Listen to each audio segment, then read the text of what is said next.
That takes us to asset impairments.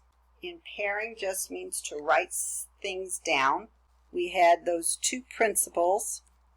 First of all, our normal rule is to record things at historical cost, but we also had the conservatism principle, which means that we should not overstate our assets.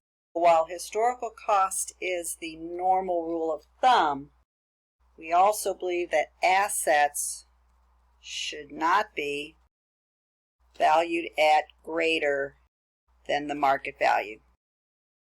If we are in a circumstance where our assets are higher, we just write them down to their market value. We've seen this before in inventories where we used the lower cost or market. When the cost was greater than the market value, we write it down to the market. That's an impairment. We talked about it briefly with goodwill, that we don't expense goodwill, but if we see the value go down, we impair it. But we really use this for all of our assets. So at year end, we'll come in and we will look at all of our assets and make sure they're not booked at a value higher than market value.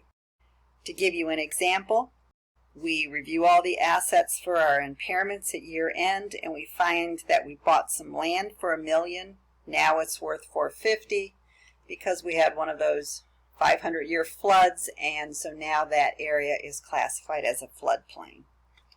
All you want to do is debit an expense or a loss and reduce the value of the asset. In this case, our asset is land. Remember, we don't depreciate land, so that $1 million is still sitting there.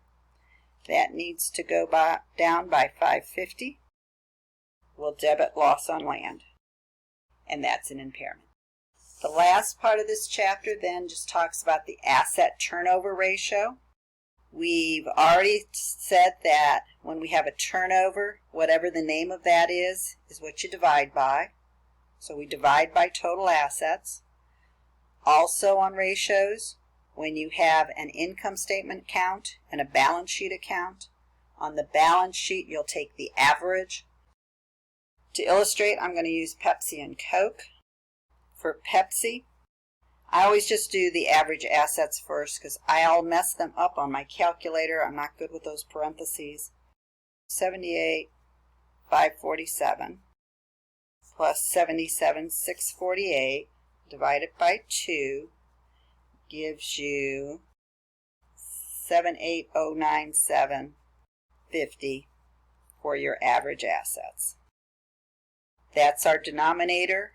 Our numerator is net sales, and so our ratio is 0.86.